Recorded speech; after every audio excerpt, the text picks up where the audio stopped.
Okay. So good afternoon, everybody. Once again, thank you for coming to my presentation.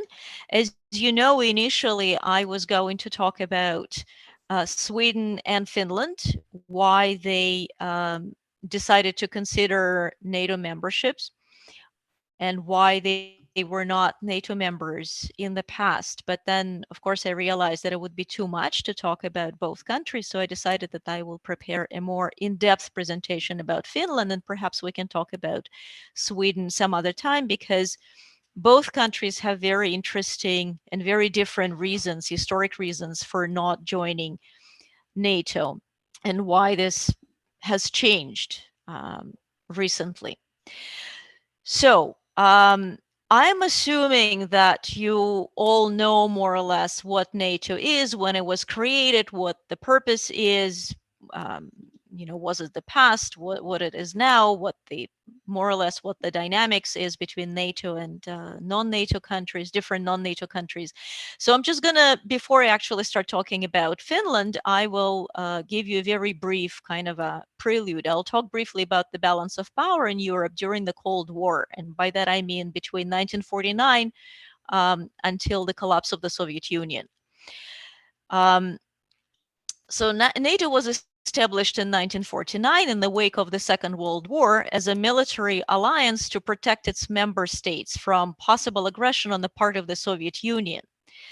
And a fun fact that Lester B. Pearson played a pivotal role in drafting the North Atlantic Treaty, which is also known as the Washington Treaty. So in response, in 1955, the Warsaw Pact was established, also known as the Warsaw Treaty Organization, which was NATO's counterpart on the other side, so to speak. So this was a collective defense treaty signed between the Soviet Union and 7 other Eastern socialist countries: Poland, Eastern Germany, Albania, Bulgaria, Czechoslovakia, Hungary, Romania. So more specifically, the Warsaw Pact was a response to allowing West Germany to join NATO in 1955, because originally NATO's predecessor was meant as defense against Germany in the aftermath of the Second World War. So then the Cold War started, those alliances shifted, you know the story. So let us go to the next slide, please.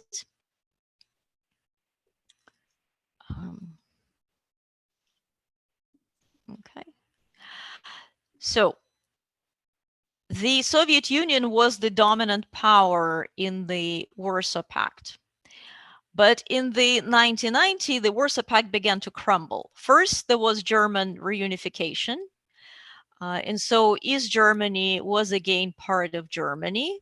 As a result, it withdrew from the pact and became a NATO member. So if you remember from the previous slide, Germany joined NATO in 1955. So Eastern Germany automatically became a NATO member. In February 1991, the pact was officially dissolved. And then in December 1991, the Soviet Union ceased to exist. And then between 1999 and 2004, 6 other Warsaw Pact countries, plus 3 former Soviet republics, the Baltic countries, Estonia, Lithuania, and Latvia, joined NATO as well. Czechoslovakia joined as 2 independent countries, the Czech Republic and Slovakia. Slovakia, it happened in 1999 and 2004, respectively. So what happens now? The Warsaw Pact no longer exists, but NATO is growing by absorbing former Warsaw Pact countries.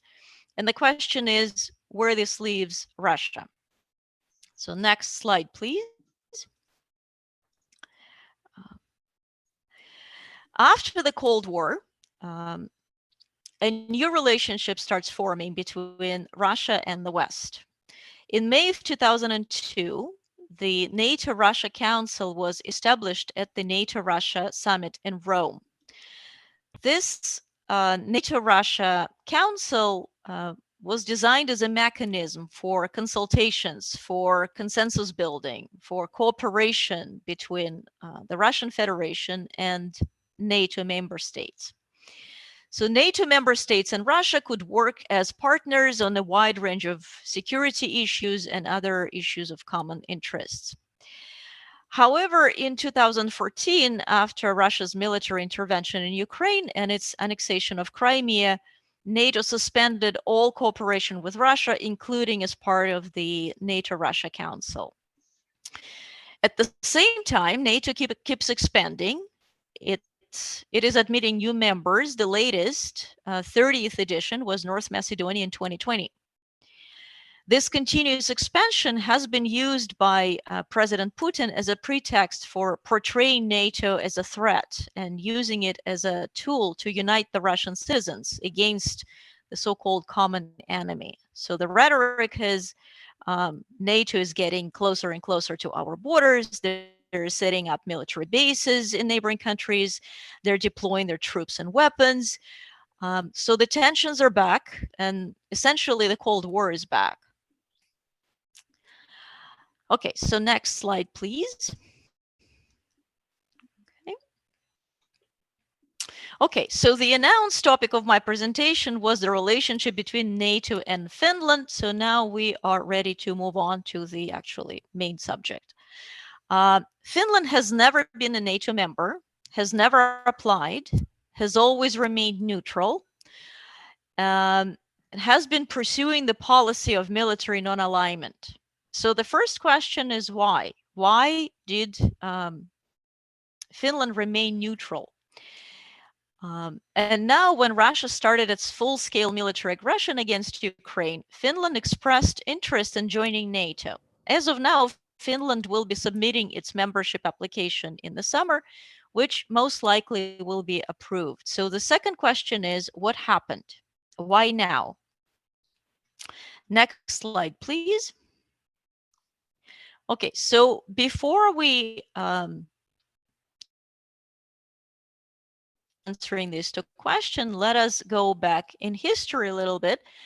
But before we do that, let us have a look at the map and see where Finland is located. So if you look at this map, so you can see that, so you see Finland, you see Sweden.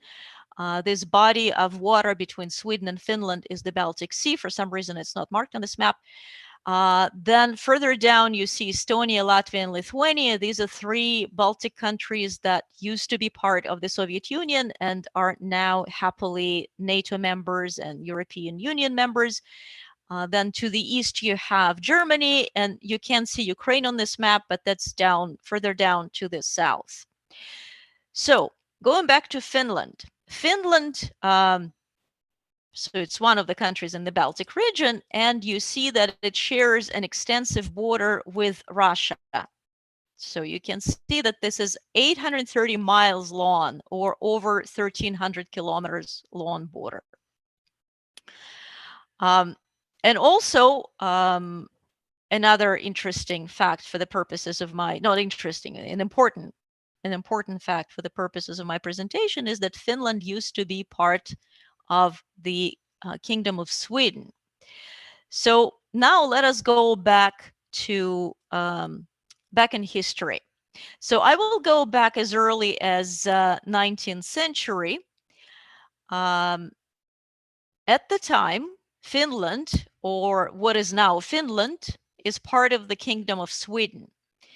In 1808, between 1808 and 1809, there was a war between the Kingdom of Sweden and the Russian Empire, which is known as the Finnish War. Now, this war was a part of a bigger conflict in Europe, which shall remain nameless for the purposes of this presentation. You can, you either know what I'm talking about or you can look it up later, but it doesn't matter. What is important for our purposes is that in March of 1809, Alexander I took over Finland. Finland in quote marks because what is now Finland. And as a result, Finland becomes part of the Russian Empire, known as the Grand Duchy of Finland. So as the Grand Duchy of Finland, it was an autonomous area. Okay, so it's important, Finland becomes part of the Russian Empire. Next slide, please. Okay. So Finland remained part of the Russian Empire for over 100 years. And then the October Revolution happened in Russia in 1917. And following the October Revolution, the Russian government, led by Vladimir Lenin at the time, recognized the independence of what later became the Republic of Finland. So Finland becomes an independent country in 1917. Okay, so now, next slide, please. Now we will fast forward to 1939. So as you know, in September of 1939, war breaks out in Europe, the World War II. Then in November 1939, the Soviet Union invaded Finland with the view, I believe, to annex Finland to the Soviet Union. So this was called the so-called Winter War. However, things didn't go well for the Red Army. They did not manage to capture Finland. And in March of 1940, the Moscow Peace Treaty was signed. Under this treaty, the Soviet Union recognized Finland as an independent country. But Finland lost about 9% of its territory. And not only that, but Finland also had to hand over any equipment that was still located on this territory. Sorry, quick interruption, and any please. Installations. Sorry, Ronnie, Yep. You're interpreting into the English channel, just FYI. Yeah. Go ahead, Ilana. Yeah. Okay. So not only that, but Finland also had to hand over installations, as I said, which included ports, any equipment as well that was located on those territories. And that included over 75 locomotives, 2,000 railroad cars, and a number of cars, trucks, and ships. In addition, those territories were home to about 12% of the Finnish population at the time. All those people had to be evacuated as refugees. They lost their homes. Next slide, please. So at that point, Finland retained its independence in exchange for some concessions. But then what happens? Then Nazi Germany invades the Soviet Union in 1941. And when that happened, Finland decided to align with Germany in the hopes to get back its territory and property. So again, there is a war between Finland and the Soviet Union, which went on until 1944, when the two sides reached an armistice. Now, after the war was over, in April of 1948, in addition to the Moscow Peace Treaty, which was signed in 1940, Finland and the Soviet Union signed an agreement of friendship, cooperation, and mutual assistance. So now, under this new agreement, Finland lost even more of its territory. So now the entire loss of territory was about 12%. In addition, the Soviet Union demanded $300 million in reparations because they won the war. And plus, under this new agreement, Finland was obligated to resist armed attacks by Germany and its allies against Finland or against Soviet Union if such attacks took place through the Finnish territory. So if you think about this wording, to resist armed attacks by Germany or its allies, so and this is 1948, in a few years, this essentially would be a description of NATO, Germany and its allies. This agreement also recognized the right of Finland to remain neutral during major conflicts, which allowed Finland stay neutral during the Cold War and, as I will tell you a bit later, stay away from the Warsaw Pact. So what was the outcome of those two wars for Finland? Finland not only managed to retain its independence, but also remained a Western democracy and a market economy, unlike Estonia, Latvia, and Lithuania, who became part of the Soviet Union after the war. But Finland paid a hefty price for it. So it lost a chunk of its territory, it had to pay a lot of money, and plus this agreement put significant limitations on the Finnish foreign policy and limited its role in Western Europe. This agreement of 1948 formed the basis of the relationship between Finland and the Soviet Union until 1992. So during the Cold War, Finland found itself caught between NATO and the Warsaw Pact. On the one hand, Finland was a capitalist democracy, a market economy, and it had much more in common with the West in terms of its cultural and other values. But on the other hand, the Soviet Union gained a significant upper hand in this relationship and could apply pressure on Finland. For example, just like the Warsaw Pact countries, Finland decided not to participate in the Marshall Plan. This was the European Recovery Program that was put forward by the American administration. So Finland did not receive any foreign aid from the US. And as a result, the period of economic downturn in Finland was much longer compared to other European capitalist countries. And so Finland became even more dependent economically on the Soviet Union. The Soviet Union could even interfere in Finland's domestic policy. For example, in 1958, there were elections in Finland, and the government was formed as a result of these elections. But the Soviet administration did not like the election results, and they did not like the government that was formed. So Finland reshuffled the government. How very nice of them, I thought. So given that much influence that the Soviet Union had, there was pressure for Finland to become affiliated somehow with the Western Pact. And pretty much the only way Finland could resist this pressure was by evoking its right under the agreement to remain neutral during major conflicts, and by keeping its distance from NATO in particular. So basically the idea is we're not going to join the Warsaw Pact not because we don't like you, we don't respect you, Russia, but because we are not going to join anyone. So this explains why Finland did not join NATO during the Cold War. Okay, next slide, please. Okay, so what happens after the Cold War? So as we know, the Soviet Union ceased to exist in 1991.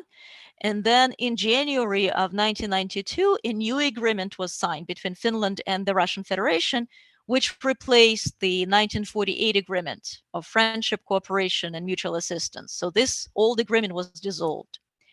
Under the new treaty, Finland and Russia committed to not using force against each other and respecting each other's borders. Article 4 of this agreement states, and this is on the slide, the parties shall not use or allow the use of their territory for armed aggression against the other party. In the event that Finland or Russia is the victim of armed aggression, the other party shall refrain from giving military assistance to the aggressor. So even though the Cold War was over and the relationship between NATO and Russia started to improve, it would still be problematic for Finland to join NATO given this agreement with Russia, in particular this article. And at the same time, the Russian foreign minister at the time says that Russia has no problem with Finland joining the European Union. And so Finland became a EU member in January of 1995. So now here I'll make a small digression and mention that it's interesting that at the beginning of the current war in Ukraine, but after it became clear that there would be no quick victory for the Russian army, many experts compared this campaign to the Winter War of 1939. So the idea was that perhaps Russia would pressure Ukraine into a similar arrangement. Ukraine would keep its independence, but lose some of its territory, plus would commit to military neutrality. But this was probably during the second and the third week of the war, and I have not heard such comments since because probably it became clear that no such arrangement would be possible. But this is my interpretation.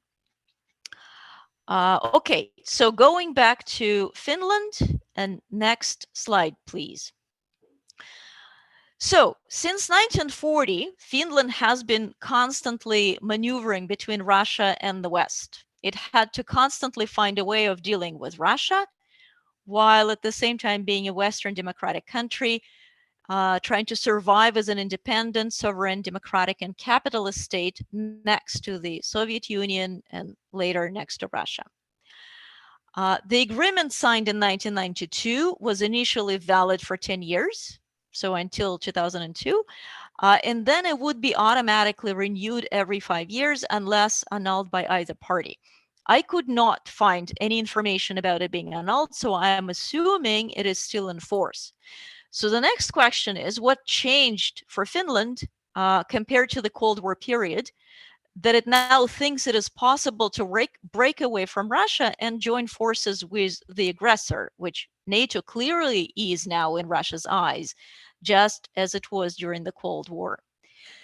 So here's what I think, and this is my hypothesis. I'm not an expert. I'm not a political analyst. My information is limited, so my interpretation could be totally wrong, but here it is. Following Russia's recent invasion of Ukraine, the Finnish government issued a report on changes in the security environment as a result of this invasion. The report can be downloaded from the website of the Finnish embassy in Moscow.